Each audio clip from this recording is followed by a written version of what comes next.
اس مجمع کے بیچ میں ایک بوڑھے صحابی تھے، رسول اللہ صلی اللہ علیہ وسلم کے صحابی، وہ دیکھ کر کے رونے لگ گئے کہ کیا منظر ہے، میں نے اس سر کو دیکھا تھا، یہ سر وہی ہے جس کو رسول اللہ بوسہ دیا کرتے تھے، میرے آقا اپنی زبان ان کے منہ میں دیتے تھے، امام حسین کو اپنا لعاب چساتے تھے۔ وہ صحابی دیکھ کر کے دوڑتے ہوئے مجمع میں آئے، یہ جو قافلہ جا رہا تھا اس میں دیکھ کر پہچان لیا بی بی سکینہ۔ توجہ چاہتا ہوں میرے عزیز، بی بی سکینہ کو دیکھ کر پہچان لیے کہ یقیناً حسین کی بیٹی ہے۔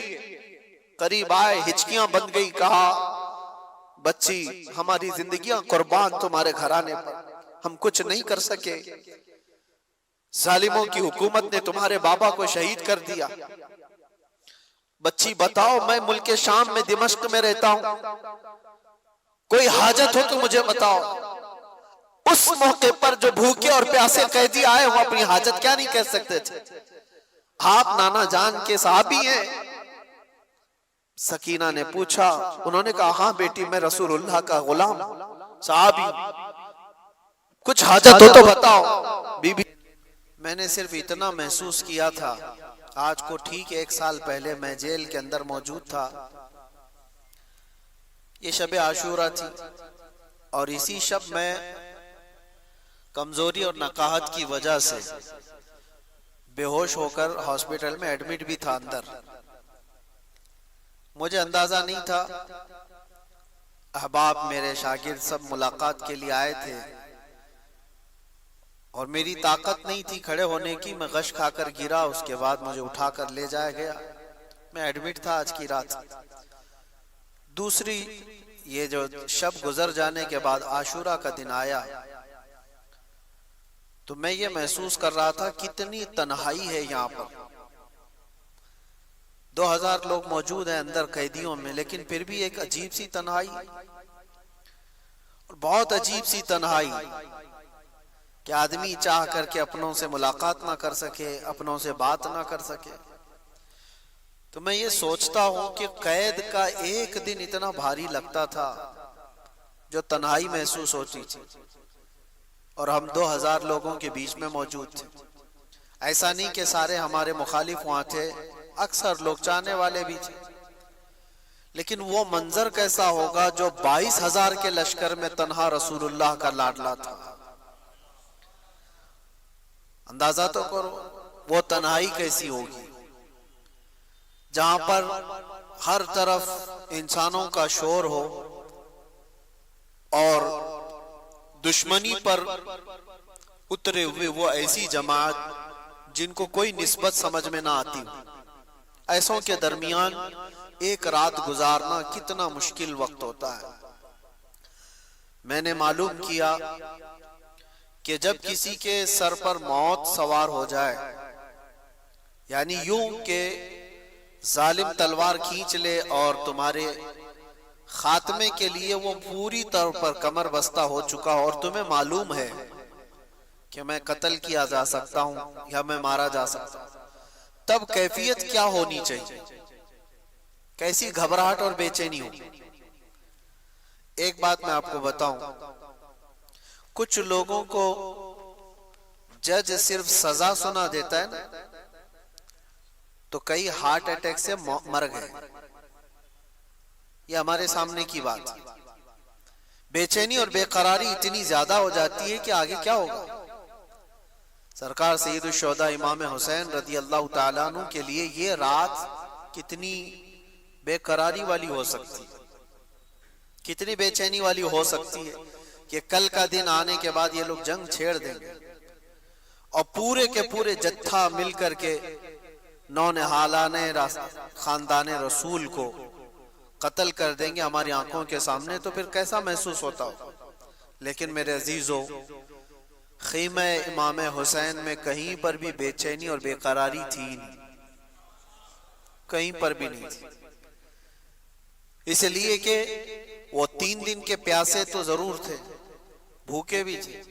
ہم 1 دن کا روزہ رکھ کر کے شام تک بھوک برداشت نہیں کر پاتے، اور وہ مسلسل بھوک اور پیاس برداشت کر رہے، اور اس کے بعد جو وہاں پر موجود لوگوں نے دیکھا خیمہ امام حسین میں جا کر کے کیا ہو رہا ہے، تو جا کر دیکھا تو ہمیشہ سجدے میں حضرت امام حسین کو پایا ہے، اللہ کی بارگاہ میں التجا کرتے ہوئے صرف یہ کہ مولا مجھے استقامت عطا فرما،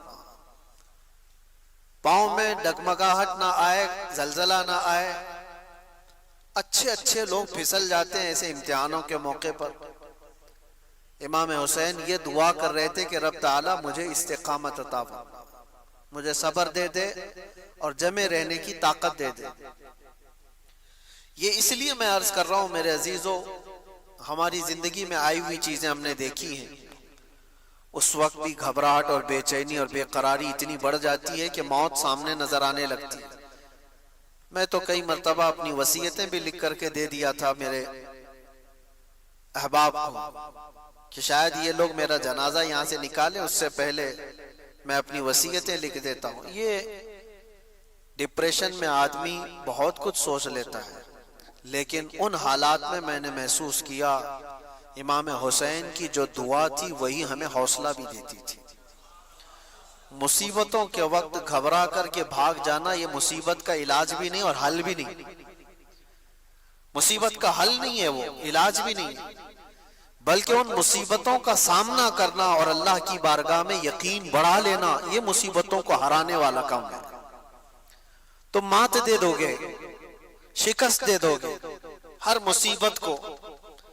صرف ایک بات میں آج آپ کے سامنے عرض کرتا ہوں، میں آج اپنے بچوں سے یہ کہہ رہا تھا کہ بہت ساری باتیں اپنے ذہن و دماغ سے نکالنے میں مجھے 6 مہینے لگ گئے تھے۔ کون سی چیز بے چین کرتی تھی، بے قرار کرتی؟ گھر کی یاد، بستر پہ سونا، کرسی پہ بیٹھنا، عمدہ گاڑیوں میں چلنا، یہ سب چیزیں جب یاد آئے ایک قیدی بندے کو، ایک قیدی آدمی کو جو پتھروں پہ سو رہا ہو، نہایت ہی گندا پانی پینے کو ملتا ہو، سوکھی روٹی ملتی ہو، اس آدمی کو یہ ساری یادیں بے چین کرتی۔ میرا گھر کیسا تھا، میری گاڑی کیسی تھی، میرے دوست کیسے تھے، میرے چاہنے والے، یہ سب خیالات جو اسے بے چین کرتے۔ دھیرے دھیرے ایک ایک چیز کو دماغ سے نکالنا شروع کی، نہیں سب دنیا ہے، گھر بھی دنیا ہے، گاڑی بنگلہ یہ ساری چیزیں یہ دنیا ہے، دوست و احباب یہ بھی دنیا ہے۔ سب کی چیزوں کو ذہن سے نکالتے نکالتے اب کسی کی یاد نہ آنے پائے تاکہ تڑپ اور بے چینی نہ آئے۔ سب نکالنا بہت مشکل رہتا ہے، لیکن کچھ ریہرسل کے بعد نکال لیے، سب نکال۔ آخری چیز باقی رہ جاتی ہے اولاد کی محبت۔ بچوں کی محبت جلدی ذہن سے جاتی نہیں ہے۔ میں اپنا تجربہ آپ کے سامنے عرض کر رہا ہوں۔ 6 مہینے گزر گئے، جب کبھی چھوٹے سے بچے میرے اپنے ملاقات کے لیے جالیوں کے باہر آ جائیں تو تڑپ اور بے چینی عجیب سی ہوتی تھی، ہم چھو بھی نہیں سکتے انہیں، اور ان کے آنسوں کے نکلتے ہوئے قطرے ہمیں اور بے چین کرتے۔ اس چیز کو سٹرگل کرنا یہ بہت بھاری تھا۔ 6 مہینے کے بعد اللہ کریم کی طرف سے جو بات ہوگی، ذہن میں یہ بات آئی، یہ ایک چیز ہے جو بے چین کر رہی ہے، اولاد کی محبت۔ باقی سب کو تو دل سے نکالتے گئے، اس کو بھی نکالنا ہوگا، اس کو بھی نکالیں، یہ بے چینی ختم ہو جائے گی، بے قراری ختم ہو جائے گی۔ دنیا ہے، اولاد بھی دنیا ہی ہے، بیوی بھی دنیا ہے۔ یہ آخری مہینہ رہا ہوگا، دل ٹھان کر کے یہ کہنا پڑا مجھ کو بھی کہ نہیں، اب مجھے اولاد کی بھی ضرورت نہیں، ذہن سے نکال دو، نہیں یاد کروں گا۔ مصلی پہ گر جاتا، اللہ کی بارگاہ میں عرض کرتا کہ رب تبارک و تعالی یہ ساری چیزوں کو ذہن سے نکال دیا، اب آخری جو چیز تھی وہ بچوں کی محبت تھی، وہ بھی نکال رہا ہوں، بس خالی اتنا ہے کہ تیرے دربار میں آنا ہے، اور یہاں پر مجھے صبر اور استقامت کے ساتھ اللہ تو قائم رہنے میں مدد فرما۔ یا آخری مہینہ ہوگا، پھر مجھے یہ بشارت ملی کہ آپ آزاد ہو، آپ آزاد ہو۔ ہم تو موت کی تیاری کیے ہوئے تھے، لیکن ایک بات میں آپ کو یہ اس لیے عرض کر رہا ہوں کہ رب تبارک و تعالیٰ کی بارگاہ میں امتحان جب ہوتا ہے تو مجھے ایسا لگتا ہے جب تک تم اپنی ہر چیز کو اپنے ذہن سے نہیں نکال دیتے تب تک وہ پوری مدد نہیں آ پاتی۔ اللہ ہر گھڑی مدد کر رہا ہے تمہاری، ہر گھڑی۔ آج کیا اللہ کی مدد کے بغیر تم اس ماحول میں رہ رہے ہو؟ رب تبارک و تعالیٰ کی مدد نہ ہوتی تو کتوں کے بیچ میں جینا ہی تمہارا حرام ہو جاتا۔ الحمدللہ ہمیں کوئی فرق نہیں پڑتا، چاہے جو چیزیں بھی بند ہو جائیں، لیکن جی رہے۔ اور آج میں تو یہ محسوس کرتا ہوں ایسے جی رہے ہیں جیسے 32 دانتوں کے بیچ میں زبان جیتی ہے۔ سب دانت نوکیلے ہیں، زبان بہت نرم ہے، لیکن دبتی کسی سے نہیں ہے۔ ہاں کبھی کبھار غلطی سے پھسل گئی تو کسی دانت کے نیچے آتی، ورنہ کوئی دانت اس کو کاٹتا نہیں ہے۔ زبان کو کوئی کاٹتا ہے؟ حالانکہ 32 کے بیچ میں رہتی۔ تو یہ اللہ تعالیٰ کی مدد نہ ہو تو آپ جی بھی نہیں سکتے۔ رب تبارک و تعالیٰ کی ہر گھڑی مدد ہے، لیکن جو پرٹیکولر مصیبت کے وقت جو مدد ملنی ہے آپ کو، اس کے لیے آزمائش اور امتحان ہوتے ہیں۔ بہتوں کو ہم نے دیکھا جمعہ ٹو جمعہ دعا کیے، قبول ہی نہیں ہوئی، دوسرے جمعہ تک کر لیے، پھر سوچے قبول ہی نہیں ہوئی، چھوڑو ہماری نہیں سنی جاتی، وہاں پر ختم کر دیے اور یو ٹرن لے لیا۔ کتنے تو جیل میں ایسے میں نے دیکھا جو کافر ہو گئے، معاذ اللہ رب العالمین۔ کس وجہ سے؟ وہ سیدھے کہتے ہیں کہ نمازوں سے کچھ فائدہ نہیں، ہم تو کب سے نماز پڑھ رہے ہیں، ہم تو کتنے دنوں سے دعا کر رہے ہیں۔ ایسی باتیں میرے عزیزو سن سن کر کے اچھے سے اچھا آدمی پگھلنے لگتا ہے۔ میرے پاس ایسی باتیں آئی، پہلے تو میں توبہ کیا، اے اللہ اگر نماز پڑھنے کی وجہ سے ہی قید میں رہتے ہیں تو زندگی بھر قید ہی اچھا ہے۔ جیسے لوگ وہاں کہہ رہے تھے دعا کرنے سے دعا قبول نہیں ہوتی، لیکن تھوڑے دنوں کے بعد دماغ میں یہ بات آنے لگتی ہے کہ کیا حقیقت میں دعا نہیں قبول ہوتی؟ ہماری بھی نہیں ہو رہی ہے، اور ہماری تو چھوڑو، ہمارے لیے پورے ہر خطہ ہر علاقہ دعا میں مشغول ہے۔ بچے سے لے کر جوان تک، جوان سے بوڑھے، عورتیں، سارے لوگ، مسجد کے امام، خطیب، مدارس کے علماء، سب دعاؤں میں ہیں۔ پھر دماغ میں یہ بات آئے کہ کیا دعائیں قبول نہیں ہوتی؟ یہ شیطانی وسوسہ ہے۔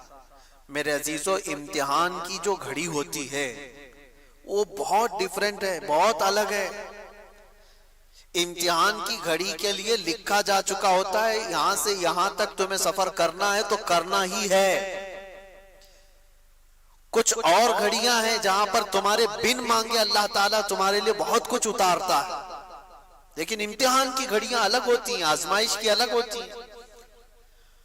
تو جب ذہن میں ایسے سوالات آنے لگے اتفاق سے، ایسا اسلامی تاریخ کی کئی کتابیں وہاں ملتی تھی، ایک کتاب میں نے پڑھا، ایک بات میں آپ کو بتاتا ہوں، جیل کے قیدیوں کے لیے ہی تھی وہ بات، جو مایوس ہو جاتے ہیں، نا امید ہو جاتے ہیں۔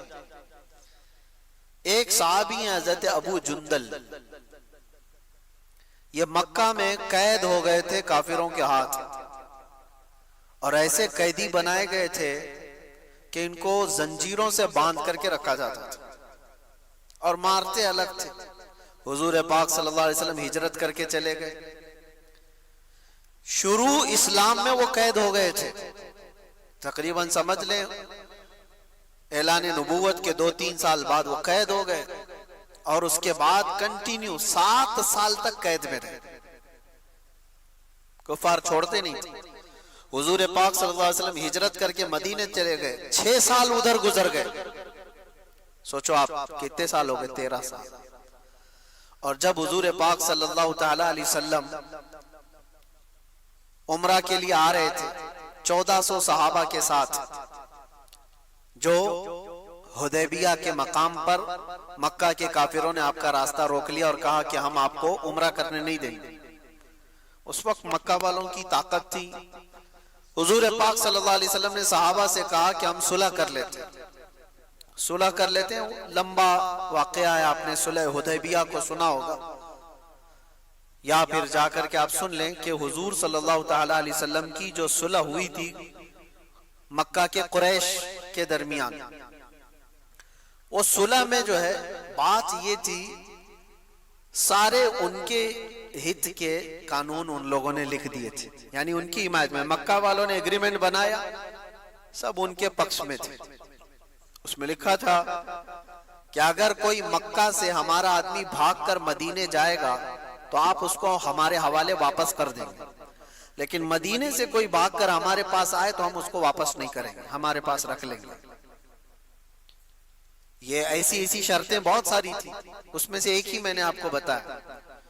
حضور پاک صلی اللہ تعالی علیہ وسلم نے اس کو بھی منظور کر لیا۔ اب سنیے بات میں کہہ رہا ہوں، یہ ایگریمنٹ بن رہا ہے نا، ابھی ایگریمنٹ بننے سے پہلے ہی ایک حال یہ ہو گیا کہ حضور پاک صلی اللہ تعالی علیہ وسلم کے وہ صحابی حضرت ابو جندل جو مکہ میں 13 سال سے قید میں تھے، وہ قید سے چھوٹ کر کے بھاگ کر آ گئے۔ 13 سال بعد جو چھوٹ کر کے آیا ہو تو اب اس کا کیا حال ہوگا؟ ارے 4 دن کا جو چھوٹ کر کے آتا ہے اس کی کیفیت الگ ہوتی ہے، جو 13 سال کی قید کے بعد چھوٹ کر کے آیا ہو، زنجیریں لگی ہوئی تھی۔ اور حضور پاک صلی اللہ تعالی علیہ وسلم کہاں ہیں؟ حدیبیہ کے مقام پر، جو مکہ سے ابھی 35 کلومیٹر دور ہے۔ وہ آ گئے، 1400 صحابہ نے ان کو دیکھا تو گلے لگانا شروع کیا، ابو جندل کتنے سالوں سے قید میں ہے، ہمارا بھائی آ گیا، ہمارا بھائی آ گیا۔ اب ابو جندل سب کو اپنے زخم دکھا رہے تھے، ان ظالموں نے ہمیں کیسے مارا ہے، کہاں کہاں ظلم دیا۔ صحابہ دیکھ کر کے پریشان تھے۔ اسی اسنا میں مکہ والوں کو یہ بات پتہ چل گئی کہ ہمارا قیدی چھوٹ کر چلا گیا، بھاگ گیا ہے۔ کہاں گیا؟ حضور صلی اللہ علیہ وسلم کے صحابہ کے پاس چلا گیا، وہ تو محفوظ ہو گیا ہے۔ تو مکہ والوں نے کیا کہا جانتے ہیں آپ؟ مکہ والوں نے یہ کہا کہ ہمارا ایگریمنٹ ہوا ہے، ہمارے ہاں سے بھاگ کر کے کوئی آئے گا آپ کے ہاں تو آپ اس کو واپس کریں گے، ہمارا ایک قیدی بھاگ کر کے آپ کے پاس آیا ہے، اس کو واپس کیجیے۔ آپ اندازہ کرو، یہ میں پڑھ رہا تھا، 13 سال کے بعد زخموں سے چور، ظلم و ستم برداشت کیا ہوا ایک قیدی جب اپنوں کے بیچ آیا ہو، اور وہ کفار مکہ ضد پر اڑ گئے کہ ابو جندل کو جب تک آپ واپس نہیں کریں گے ہم ایگریمنٹ پہ سائن نہیں کریں گے۔ صحابہ سب کے سب کھڑے ہو گئے، کہا یا رسول اللہ صلی اللہ علیہ وسلم، یہ تو ایگریمنٹ کے بعد کی بات تھی، ابھی تو ہوا نہیں نا، ابھی تو اس پر عمل ہونا اس وقت طے ہوگا جب دونوں طرف کی دستخط ہو جائے، ابھی تو سائن ہوا نہیں ایگریمنٹ، اس سے پہلے ابو جندل آئے، ہم واپس نہیں کر سکتے انہیں، اور اتنا ان کے اوپر ظلم کیا گیا ہے، نہیں واپس کر سکتے۔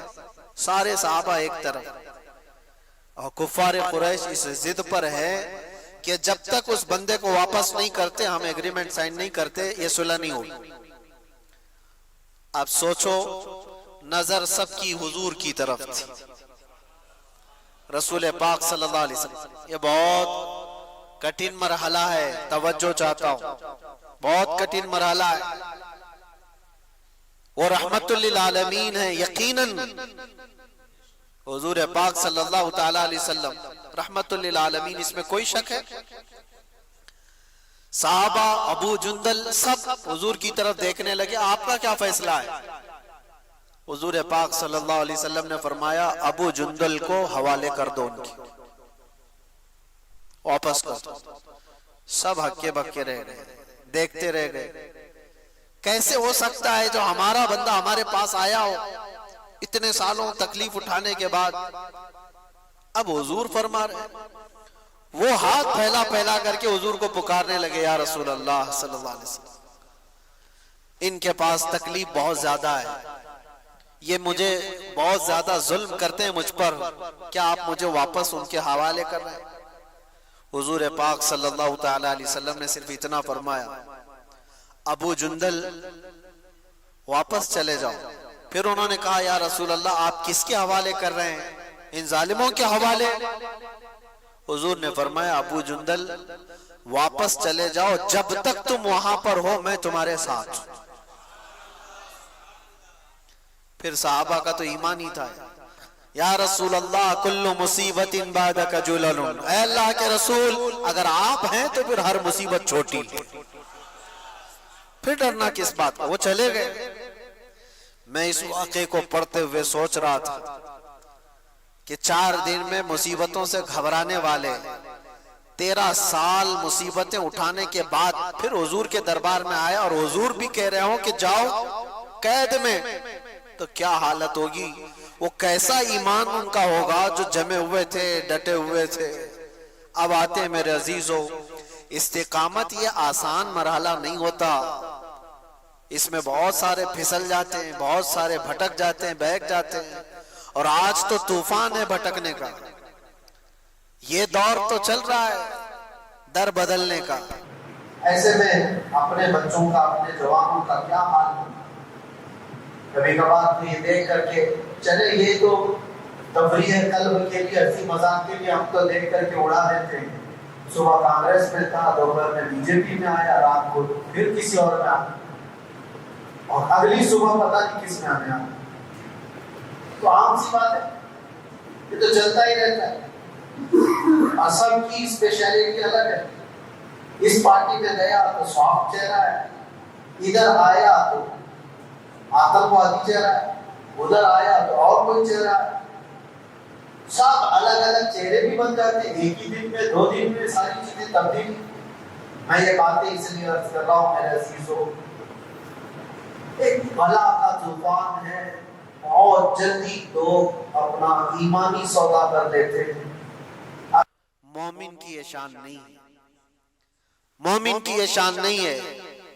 اگر چمتکار کو ہی دیکھ کر کے سب کچھ ماننا ہوتا تو 22,000 کا لشکر دیکھ کر امام حسین مان لیتے کہ ہاں یزید ہی خلیفہ۔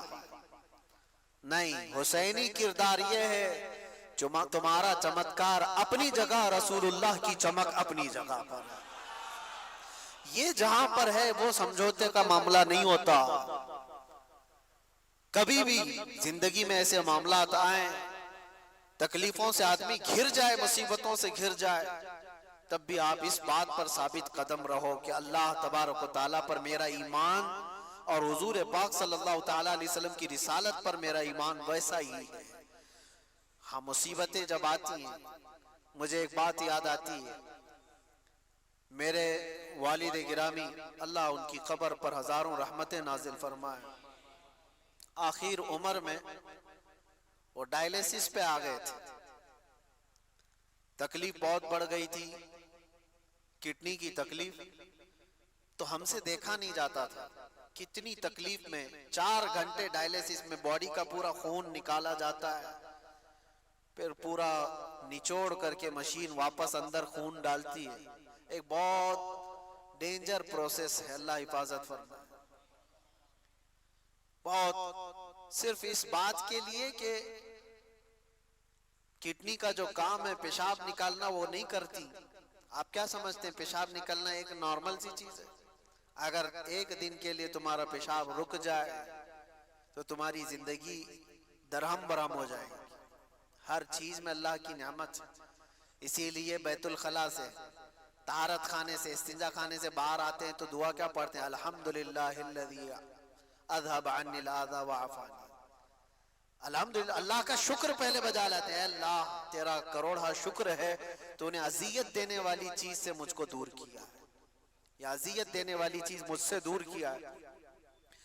میں جو بات عرض کر رہا تھا وہ یہ، اس عمر میں 72 سال کی عمر، 72 عمر تھی، میں نے ایک بار سرانے پر بیٹھ کر کہا، بڑے عالم دین تھے حضور حافظ ملت کے شاگرد تھے، ان سے میں نے کہا کہ کتنی تکلیف ہے آپ کو دیکھا نہیں جاتا، اللہ تبارک و تعالی اتنی بڑی تکلیف میں آپ کو مبتلا رکھا ہے، آپ کی کبھی نمازیں قضا نہیں، مسلسل وہ ہر 3 دن پر ختم قرآن کرتے تھے، تو یہ ساری چیزیں ہونے کے بعد اتنی تکلیف آپ کو کیوں؟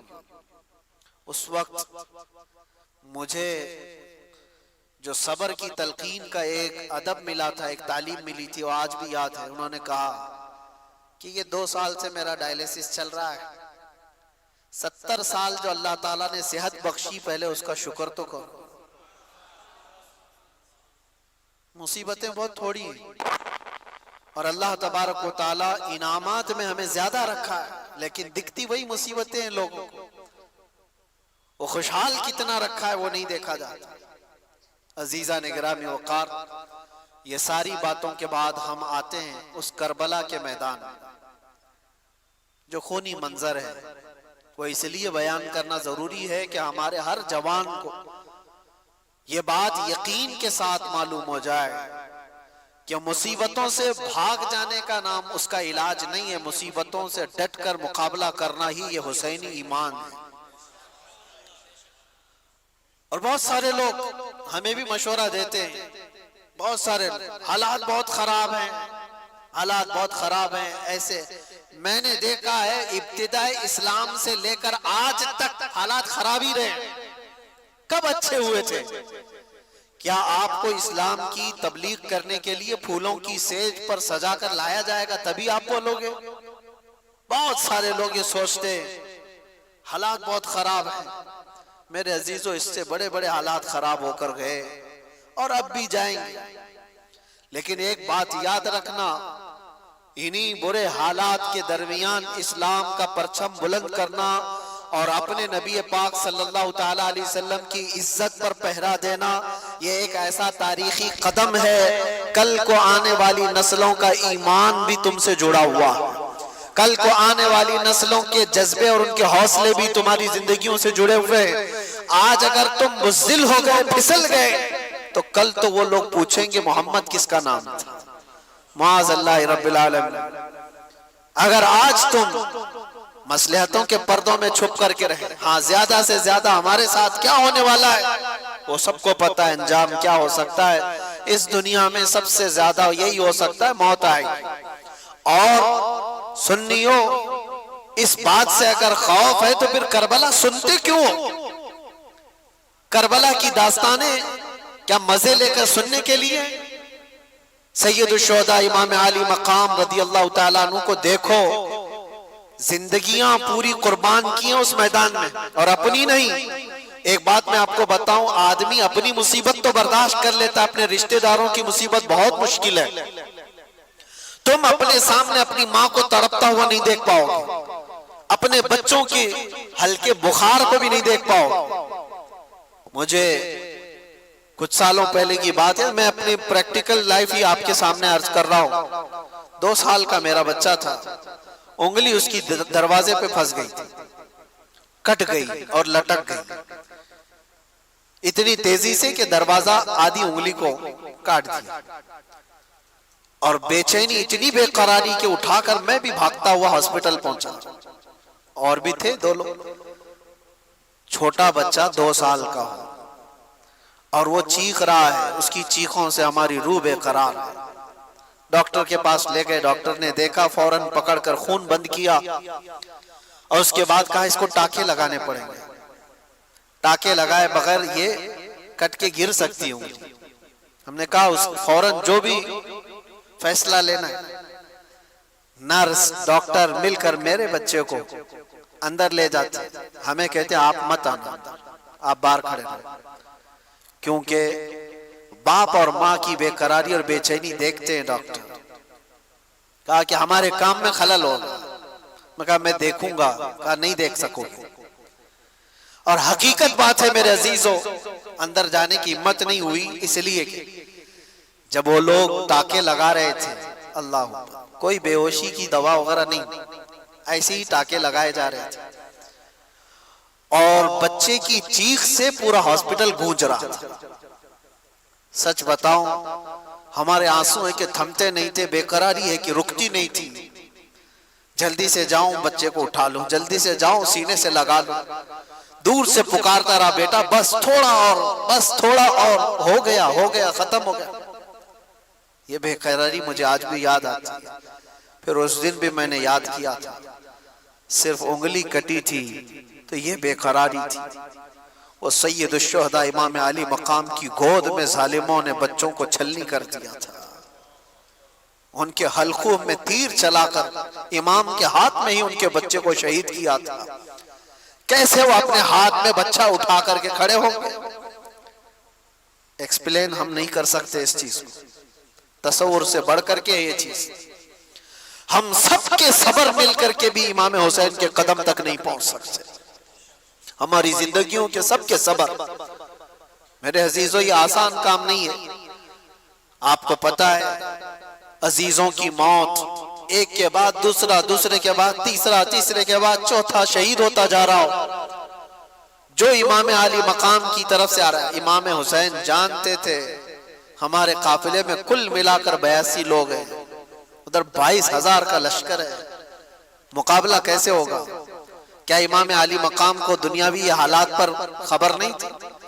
وہ رسول اللہ کے وہ وارث جن کو رسول اللہ صلی اللہ علیہ وسلم نے فرمایا میرا جود و سخا پورا حسین کو دیا گیا ہے، کیا وہ امام علی مقام کو حالات کی خبر نہیں تھی؟ سب خبر تھی، انہیں پتا بھی تھا یہ کوئی مقابلہ نہیں۔ لیکن وہی میں جو کہتا ہوں، امتحان کی گھڑی بہت ڈیفرنٹ ہوتی ہے، بہت الگ ہوتی ہے۔ امام علی مقام کو کربلا کے میدان میں کھڑے رہنا تھا، قیامت تک آنے والے مسلمانوں کے لیے ایک مشعل راہ بن کر کے کہ تمہاری زندگی میں اس سے بڑھ کر کے تکلیف نہیں آ سکتی، تمہاری جو بھی تکلیفیں ہوں گی وہ چھوٹی ہوں گی، اور تم اگر گھبراتے ہو کبھی چھوٹی مصیبتوں میں تو اے مسلمانوں مجھے دیکھ لینا، امام حسین کا یہ درس تھا، تم دیکھ لینا۔ آج مجھے بتاؤ کوئی بھی ایسا بندہ ہے جس کو بھوکا اور پیاسا بھی رکھا جا رہا ہو، جس کی ساری نسبتوں کو پامال کر کے کربلا کے میدان میں زبردستی لایا گیا ہو، جہاں جانور بھی پانی پی سکتے ہوں اور رسول اللہ کا گھرانہ پانی نہیں پی سکتا؟ یہ صبر اور استقامت کی وہ گھڑی۔ اب سوچو ایک ساتھ کسی کے ساتھ حادثہ ہوا ہوگا، میں مانتا ہوں، جیسے کئی پہاڑ کی چٹان کے نیچے آ گئے، کوئی بہ کے ایک ہی خاندان چلا گیا، ایسے حادثے تو ہو سکتے ہیں، ایک ساتھ چلے گئے، کوئی کسی گھر پہ ایسا ہوا ہو۔ امام علی مقام کے ساتھ ایسا نہیں، سٹیپ بائی سٹیپ دیکھا جا رہا ہے، صبح سے لے کر ایک ہی موت، اس کو برداشت کرنا، اس کو سہنا، ریکوری کے لیے وقت تو لگتا ہے، لیکن کیسے ایک ساتھ مل کر پورے خیمہ حسین کو نہیں ختم کیا گیا تھا۔ امام حسین رضی اللہ تعالیٰ عنہ کے ساتھی پہلے جا رہے ہیں، جو جاتے دعا سلام کر کے میدان میں جاتے اور واپس نہیں آتے تھے، اور اگر واپس آتے تو صرف اتنا کہتے تھے کہ پانی کی چند بوند مل جائیں تو اور لڑیں گے۔ لیکن میرے عزیزوں، امام حسین رضی اللہ تعالیٰ عنہ کی عمر پاک اس وقت آپ اندازہ کرو 56 سال کی عمر ہے، 56 سال کی عمر میں وہ ایک ایک لاش کو اٹھا کر کے جمع کرتے جا رہے ہیں، اور جب باری آئی خاندان کی، اور خاندان میں حضرت امام قاسم جو امام حسن کے بیٹے جوان تھے 19 سال کی، جب وہ جا رہے تھے تو امام علی مقام نے ان کو دیکھ کر کے صرف اتنا کہا تھا میرے مرحوم بھائی امام حسن کی تم یادگار تھے، لیکن یہ ساری یادگاریں ایک کے بعد دیگر میدان کربلا کی رونق بنتی جا رہی تھی۔ وہ گئے وہ یزیدیوں کے درمیان، کتنی دیر تک ایک تنہا شیر لڑے گا؟ یہ سارے بھیڑیے جب جتھے کے ساتھ حملہ کرتے، تیروں سے چھلنی کر کے زخمی کر کے گراتے اور پھر سر کو جسم سے الگ کر دیتے تھے۔ حضرت امام قاسم اور حضرت علی اکبر جو حضرت امام حسین کے بڑے شہزادے ہیں، ان کی بھی عمر تقریباً 19 یا 20 سال کی عمر۔ سوچو اے نوجوانوں جن کی عمریں آج 20 سال کے آس پاس ہیں، 18 سال 20 سال 22 سال، اے نوجوانوں تمہاری اس جوانی کی زندگی میں تم رات بھر گیم کھیلتے ہوئے بیٹھے ہو، انٹرنیٹ چلاتے ہو، اور امام حسین کے شہزادے اسلام بچانے کے لیے اپنی جانوں کو ہتھیلی پر لے کر کربلا میں کھڑے تھے۔ کل قیامت کو کیا منہ دکھاؤ گے ان کے سامنے؟ ان کی بھی تو جوانیاں تھی، ان کی بھی تو شادیاں ہونی تھی، وہ رسول اللہ کا گھرانہ تھا، پورے اسلام کی عزت کو بچانے کے لیے وہ کربلا کے میدان میں قربانیاں دے رہا ہے۔ وہ منظر مجھے یاد آتا ہے حضرت عباس علم بردار، حضرت امام علی مقام کے بھائی ہیں، سگے بھائی حضرت عباس، مولا علی شیر خدا کے بیٹے، ان کو ایک چیز بے قرار کر گئی۔ وہی میں کہہ رہا ہوں نا، اپنی تکلیفیں برداشت کر سکتا ہے آدمی، اپنے اہل خانہ اپنے رشتہ داروں کی تکلیف برداشت نہیں کر پاتا۔ ہوا یہ کہ 9 سال کی بچی حضرت بی بی سکینہ، وہ حضرت امام علی مقام کی چھوٹی شہزادی ہیں، وہ حضرت عباس سے کہنے لگی چچا کیا آپ جا کر کے ہمارے لیے پانی کا انتظام کر سکتے ہیں؟ تو حضرت عباس سے اب رہا نہ گیا، کہا اپنی پیاس تو برداشت کر سکتے ہیں، بچوں کی پیاس کے لیے کیسے برداشت کریں؟ حضرت عباس کہتے ہیں کہ بیٹی سکینہ میں تیرے لیے پانی لاتا ہوں۔ یا توجہ، وہ گئے کسی طرح سے، وہ جوان مردی جو حیدر کرار کے شہزادوں میں وہ کہیں نہیں مل سکتی، سارے ان یزیدیوں کے نرگے کو پھلانتے ہوئے دریائے فرات پر گئے بھی اور مشکیزہ پانی کا بھر لیا۔ ایک بات میں آپ کو کہتا ہوں، 3 دن کے بھوکے اور پیاسے، وہ بھی تو بھوکے اور پیاسے تھے، دریائے فرات پر پہنچ بھی گئے، پانی بھر بھی لیا۔ خیمہ امام حسین پر پانی لانا یہ بات کی بات تھی، لیکن چلو میں تو خود کے پانی تھا، پہلے خود بھی تو پی سکتے تھے۔ امام حسین کے خیمے تک پانی پہنچانے کے لیے وہ آئے ضرور تھے، لیکن خود بھی تو 3 دن کے پیاسے ہیں، پی لیتے۔ چلو بھر پانی اٹھایا اور پھینک دیا، کہا کہ یہ غیرت میری گوارا نہیں کرتی کہ حسین کے گھر والے پیاسے اور میں پانی پی رہا ہوں۔ رسول اللہ کا لاڈلا نواسا پیاس میں ہو اور میں یہاں اپنی پیاس بجھا رہا ہوں، ایک قطرہ پانی نہیں پیا۔ یہ کیسا ایمان تھا، کوئی بھی ہو اپنی پیاس تو بجھا لیتا، لیکن رسول اللہ کے اس گھرانے کی کتنی مثالیں آپ کے سامنے۔ حضرت عباس مشکیزے سے پانی لے کر کے وہ جب واپس لوٹ رہے تھے، یزیدیوں میں شور مچ گیا کہ اگر یہ پانی گیا واپس تو لڑائی لمبی ہو جائے گی، ہم مقابلہ نہیں کر پائیں گے حیدر کرار کے شیروں کا، کسی طرح سے یہ پانی ختم کر۔ کسی ظالم نے آ کر حضرت عباس کے دائیں مونڈے پر تلوار ماری تو ہاتھ ہی کٹ کے گر گیا۔ یہ کوئی میں ٹھوکر لگ کر چمڑی نکلنے کی بات نہیں کر رہا ہوں، ہاتھ کٹ کے گرا ہو جس پہ مشکیزہ پانی کا پکڑا ہوا تھا۔ حضرت عباس نے کہا بائیں ہاتھ سے اٹھا لیتا، ہمت نہیں ہاری، پانی مجھے سکینہ کو پلانا ہے۔ جب وہ دوسرے ہاتھ میں پانی اٹھا کر دوڑ رہے تھے تو یزیدیوں نے یہ ہاتھ کو بھی کاٹ دیا، یہ ہاتھ بھی کاٹ دیا۔ جس کے بازوؤں کے دونوں ہاتھ کاٹ دیے ہوں اس کی کیفیت کیا ہو؟ کیا درد نہیں ہوتا ہوگا؟ کیا تڑپ نہیں ہوتی ہوگی؟ لیکن ان کے اندر ایک ہی دھن تھی کہ مجھے پانی پلانا ہے خیمہ حسین۔ جو وہاں بچے پیاسے ہیں، اپنے دانتوں سے پکڑ لیا مشکیزے، کہا میں اس طرح سے جاؤں گا بغیر ہاتھوں۔ یزیدی ظالموں نے دیکھا کہ یہ ہار نہیں مانتا ہے تو تیروں سے چھلنی کر کر کر کے اس مشکیزے کا پورا پانی بہا دیا۔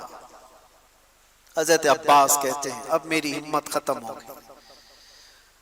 حضرت عباس کہتے ہیں اب میں نہیں جا سکتا خیمہ امام حسین کی طرف۔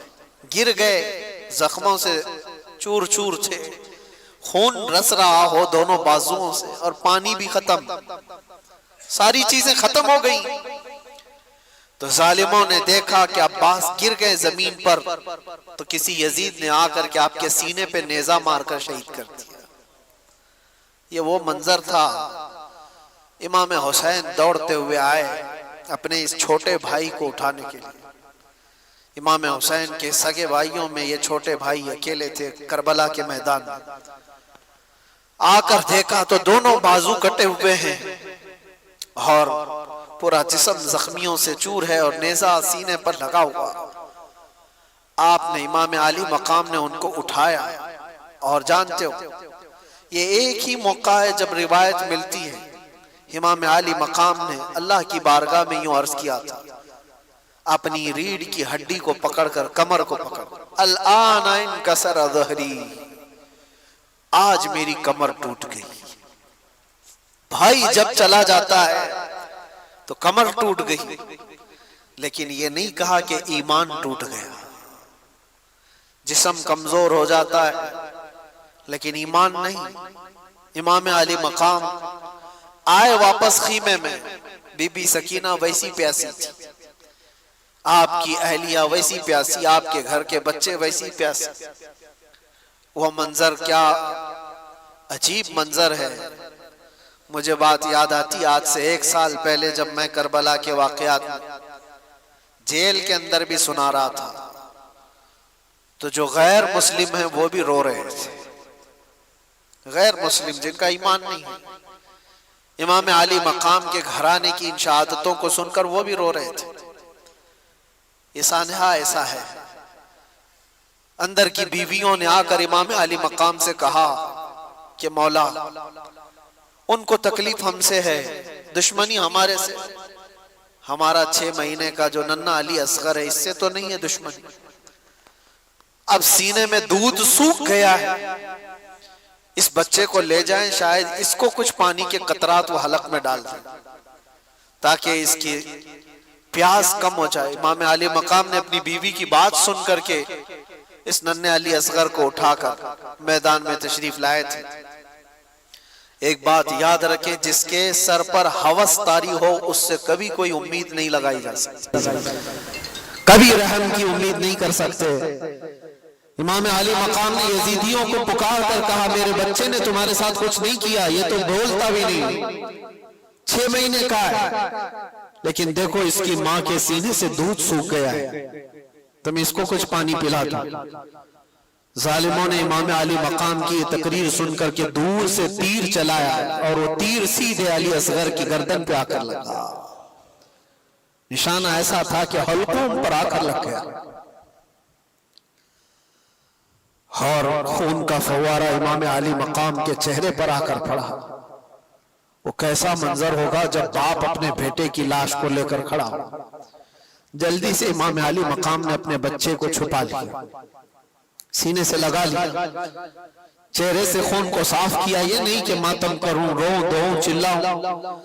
اللہ کی بارگاہ میں اتنا کہا کہ مولا میری یہ چھوٹی قربانی کو بھی قبول فرما لے۔ 6 مہینے کا بچہ جس باپ کی گود میں شہید ہو چکا ہو، اس کا کیا حال ہونا چاہیے؟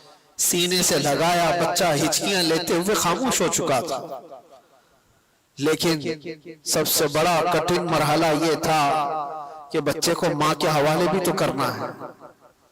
جب وہ خیمے کی طرف لے کر کے آئے تو خیمے کی خواتین نے پکار کر کے کہا مولا امام حسین لگتا ہے کہ بچے کو پانی پلا کر لائے، اس لیے کہ بچے کے رونے کی آواز نہیں آ رہی، بچے کے چیخنے کی آوازیں نہیں آ رہی۔ دور سے خواتین نے پوچھا امام علی مقام سے کہ مولا کیا بچے کو انہوں نے پانی پلا دیا؟ امام علی مقام نے کہا ہاں، انہوں نے ایسا پانی پلایا کہ اس کے بعد تمہارا بچہ کبھی پانی نہیں مانگے گا، اس لیے کہ اس کے مقدر میں یہاں کا پانی نہیں تھا، اس کو پانی یہ ظالم کیا پلاتے، اس کو پانی تو رسول اللہ کے ہاتھ سے پینا تھا، نبی پاک صلی اللہ تعالیٰ علیہ وسلم کے ہاتھ سے جام کوثری سے پینا تھا۔ کیسا صبر کا موقع ہو سکتا ہے؟ یہ سب میں آپ کو مرحلے بتا رہا ہوں، ذہنوں کو حاضر رکھ کر کے سوچو کہ اس میدان میں کھڑے ہوئے اس امام علی مقام کے ساتھ کیا گزر رہا تھا۔ جب یہ سب شہادتیں ہو گئی تھی، وہ آخری وقت تھا جمعہ کا، جب امام زین العابدین خیمے میں آ گئے، کہا کہ مولا مجھے جانے کی اجازت ہے۔ ایک ہی بیٹے بچے تھے امام علی مقام کے، امام زین العابدین بیمار تھے اور وہ کپڑے پہن کر کے جب اپنے بابا جان کے پاس آئے، 17 سال کی عمر کے، امام علی مقام سے کہا مجھے بابا اجازت دو، سارے بھائی ہمارے شہید ہو چکے، گھر پورا چلا گیا، آپ کی عزت و آبرو پر کوئی حرف آنے نہ پائے جب تک آپ کا بیٹا ہے۔ امام علی مقام نے ان کو پکڑ کر بٹھایا، کہا ان کو مسئلہ مجھ سے ہے، میرے مر جانے کے بعد وہ تمہارے سے کوئی مواخذہ نہیں کریں گے، لیکن اگر تم گئے شہید ہو گئے تو اس کے بعد وہ مجھے بھی ماریں گے۔ لیکن بیٹا امام زین العابدین سے امام علی مقام کہتے ہیں تمہارا رہنا اس لیے ضروری ہے کہ حسینی سادات کی نسل تم سے چلے گی، میرا خاندان تم سے چلنے والا ہے۔ امام زین العابدین کو گھر میں روک دیا گیا اور امام حسین کے نکلنے کا وقت تھا۔ اللہ اکبر، کتاب میں جب بھی پڑھتا ہوں ان واقعات کو آنکھیں بھیگ جاتی ہیں، رونگٹے کانپنے لگتے ہیں۔ سیدہ زینب انہیں کپڑے پہنا رہی تھی، وہ تبرکات دے رہی تھی جو رسول اللہ صلی اللہ علیہ وسلم کے تبرکات ان کے پاس تھے۔ حیدر کرار کی تلوار ان کے پاس تھی، امیر حمزہ کے تبرکات، جعفر طیار کا پٹا، یہ سب امام حسین کو ان کی سگی بہن پہنا رہی تھی، اور یہ کہہ کر کے کہ کاش اگر میری ماں فاطمہ زہرا آج ہوتی تو یہ کام وہ کر رہی ہوتی۔ امام علی مقام کو ان کی بہن نے حوصلہ دیا اور کہا کہ فی امان اللہ، آپ اللہ کے راستے پر جا رہے ہیں، ہماری طرف سے کوئی فکر کی ضرورت نہیں، ہم عورتوں کی طرف سے آپ بے خوف رہیں۔ وہ عورتیں کیسا صبر لے کر تھیں، کیسی استقامت۔ امام علی مقام آخری مرتبہ اس گھوڑے پر سوار تھے، لیکن تاریخ نگاروں نے یہ بھی بتایا کہ گھوڑا آگے بڑھتا نہیں تھا، جو امام علی مقام کا گھوڑا ہمیشہ سفر میں رہنا، گھوڑا میدان جنگ میں آگے بڑھ نہیں رہا تھا۔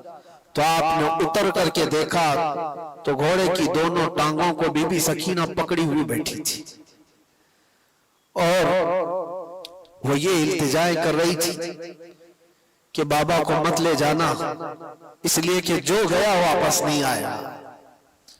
امام علی مقام نے اپنی بیٹی کو اٹھایا اور کہا تیرا باپ یہاں پر ایک عظیم امتحان کے لیے اتارا گیا ہے، میری شہادت پر نوحہ مت کرنا، میری شہادت پر ماتھا مت پیٹنا، میری شہادت پر بال نہ نوچنا، اللہ کی رضا پر راضی رہنا اور مصطفیٰ کی شریعت کی حفاظت کرنا۔ یہ آخری وصیت تھی اپنی بیٹی کو۔ اور جب گئے مولا امام حسین، آخری وقت بھی امام علی مقام نے ان کو موقع دیا، یزیدیوں کو کہا اب بھی جو کچھ ہو گیا ہے اس کو ختم کیا جا سکتا ہے، میرے گھر والے سب قتل ہو گئے، اب بھی تم کو موقع دیتا ہوں کہ میرے قتل سے اپنے ہاتھوں کو رنگین نہ کرو، ورنہ قیامت میں کیا منہ لے کر کے آؤ گے میرے نانا کے پاس، کیا جواب دو گے؟ آخری خطبہ بھی امام علی مقام کا میدان کربلا میں گونجتا رہا، لیکن یزیدیوں پر کوئی اثر نہ ہوا۔ ایک بات میں آپ کو بتاؤں، یہ نہ اثر ہونے والی بات کب آتی ہے؟ جب کسی پر کوئی بات اثر نہیں کرتی ہے تو یہ وہی مقام ہوتا ہے جب دل دنیا کی لالچ میں مردہ ہو چکا ہو۔ وہ آج بھی ہو سکتا ہے، اور کہا گیا ہے جب کسی کا دل مردہ ہوتا ہے لالچ میں، دنیا کی لالچ میں، اس کے لیے ماں سے زنا بھی کوئی بڑی بات نہیں ہوتی۔ اسی لیے ہمیشہ یاد رکھو، دل کے مردہ ہونے سے پہلے اپنے دلوں کا علاج کرو۔ دل جس کا مردہ ہوتا ہے اسے کوئی احساس ہی نہیں ہوتا کون مر رہا ہے کون جی رہا ہے۔ اس لیے میرے عزیزوں، وہ یزیدی جو وہاں کھڑے تھے وہ مردہ دل تھے، لالچ سوار تھی، دنیا کی ہوس سوار تھی۔ امام علی مقام کے دیے ہوئے خطبوں کا کوئی اثر نہیں ہوا، ان کو خطبہ سننے کی ضرورت کیا تھی؟ صرف اتنا دیکھ لیتے چہرے امام حسین میں جلوہ رسول نظر آ رہا ہوتا۔ کیا ان کو یہ نہیں معلوم تھا کہ یہ فاطمہ زہرا کا لاڈلا ہے؟ کیا انہیں نہیں معلوم تھا یہ حیدر کرار کا لخت جگر ہے؟ کیا انہیں یہ نہیں معلوم تھا کہ رسول اللہ نے کہا ہے اپنی حدیث پاک میں الحسن والحسین سیدہ شباب اہل الجنہ، حسن اور حسین جنتی جوانوں کے سردار ہیں؟ یہ سب باتیں ان کو نہیں معلوم تھی؟ سب معلوم تھی، لیکن تف ہے، لعنت ہے دنیاوی ہوس اور ہرس کا کہ جب یہ کسی کے دل پر سوار ہو جاتی ہے تو پھر تمام احساسات اس کے ختم ہو جاتے ہیں۔ ایک ہی چیز نظر آ رہی ہوتی ہے، دنیا دنیا دنیا۔ وہ نسبتوں کا احترام نہیں کرتا، اسے ماں، باپ، بیٹی، استاد، مرشد، اولیاء، انبیاء کچھ معنی نہیں رکھتے دل جب مردہ ہوتا ہے۔ اسی لیے میں کہتا ہوں میرے عزیزو، دلوں کو مردہ ہونے سے بچا لینا، ہمیشہ دلوں کو مردہ ہونے سے بچا لینا۔ میں اس پر پھر گفتگو کروں گا انشاءاللہ، آج ذکر کی مجلس بھی ہے اور ہم اپنے دلوں کو زندہ کرنے کے لیے آئے، لیکن تذکرہ امام حسین کا اس لیے ضروری تھا کہ آج کی یہ رات مولا حسین کی کیسی رات رہی ہوگی۔ جب آپ آئے، آخری خطبہ بھی دیا، ظالموں پر کچھ اثر نہ ہوا، لڑنے پر تل گئے، اور لوگ یہ تو بیان کرتے ہیں کہ امام علی مقام کو شہید کر دیا گیا، لیکن کیا آپ نے کبھی یہ بھی سنا کہ امام علی مقام کے شہزادوں نے ان کتوں کی کیسی درگت بنائی تھی؟ ایک ایک شہزادے نے 100 پر حملہ کیا تھا، ایک ایک شہزادے نے 100 پر حملہ کیا ہے، اسی لیے تو وہ مقابلہ تنہا کر نہیں پاتے تھے۔ حضرت امام قاسم امام حسن کے بیٹے، ایک ہی جوان ایسا ہے جو میدان میں موجود ایک بہت بڑا پہلوان مقابل میں آیا تھا، اور اس نے یہ کہا تھا کہ میں اس بچے کے مقابل کا لائق نہیں ہوں، یہ بچہ میرے لائق نہیں ہے، میں تو اپنے بیٹے بھیجتا ہوں۔ اس کے 4 بیٹے تھے اس پہلوان کے۔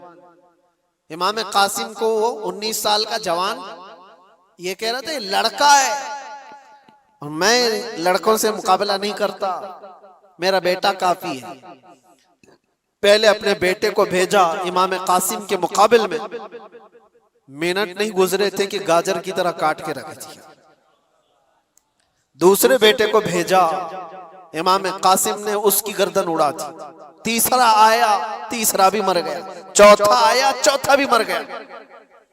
ایک حیدر کرار کا شہزادہ ہے، پہلوان کے 4 پہلوان بیٹوں کو منٹوں میں اڑا دیا۔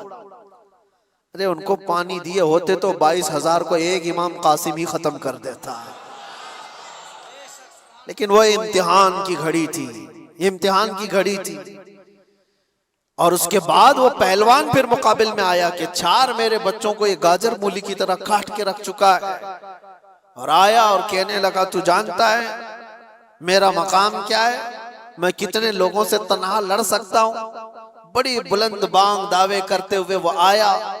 امام قاسم نے کہا سنا تو بہت ہے تیرے چرچے، تو بہت بڑا پہلوان ہے، لیکن میں دیکھ کر کے افسوس کر رہا ہوں کہ تجھے گھوڑے کی زین باندھنے کا طریقہ بھی نہیں آتا۔ گھوڑے کی جو رسی ہوتی ہے یہ باندھنا ایک فن ہوتا ہے فوجی کا، سپاہی کا، تجھے باندھنے کا طریقہ نہیں آتا اور اتنا بڑا پہلوان کہلاتا ہے۔ اس کے لیے شرمندگی کی بات تھی، آر کی بات تھی، بہت عیب کی بات تھی۔ وہ کہا میرے گھوڑے کی رسی صحیح باندھنے کا طریقہ مجھے نہیں آتا، تم سکھا رہے ہو۔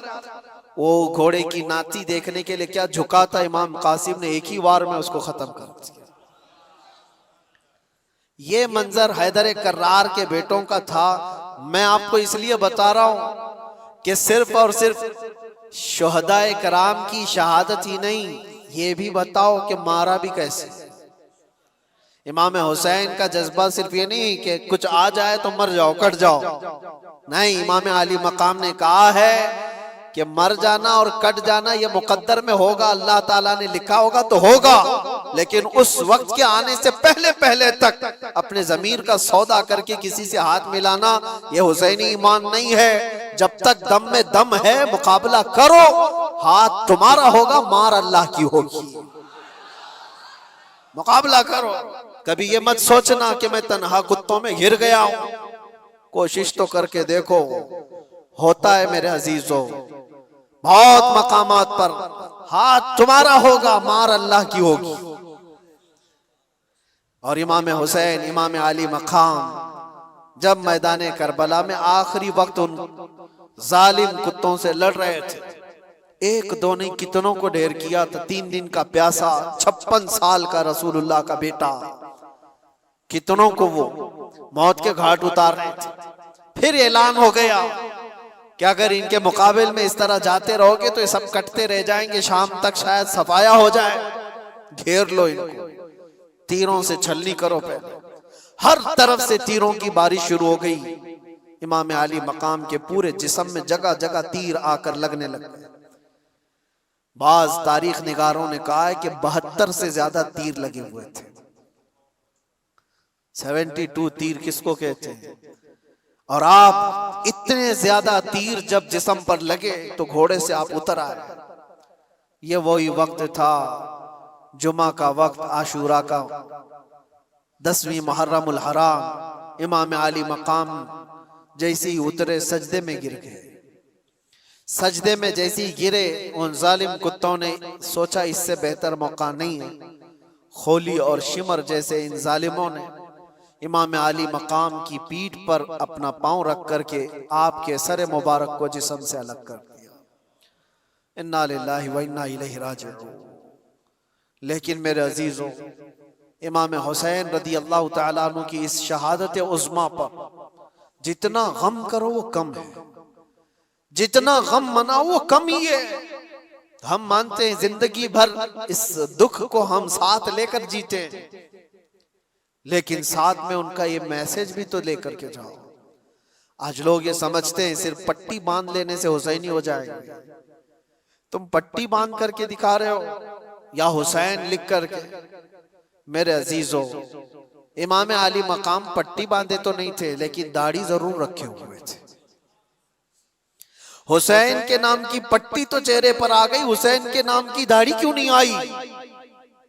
وہ رسول اللہ کا شہزادہ جو اپنے اخلاق و کردار کے ساتھ میدان کربلا میں آیا تھا، سال بھر عیش کر رہے، ناچ رہے، گا رہے، سب کچھ کر رہے، اور محرم میں تمہیں غم حسین ہے. غم حسین کا حق وہ ادا کرتا ہے جسے پیغام حسین کی بھی یاد ہے. حسین کیوں شہید ہو گئے تھے؟ اس لیے کہ اسلام ہم تک پہنچ جائے، یہ ایمان کی دولت باقی رہے. یہ جو آج آپ رونقیں دیکھ رہے ہیں یہ مسجدوں کی، کیا یہ امام علی مقام کی قربانی کی برکت نہیں ہے؟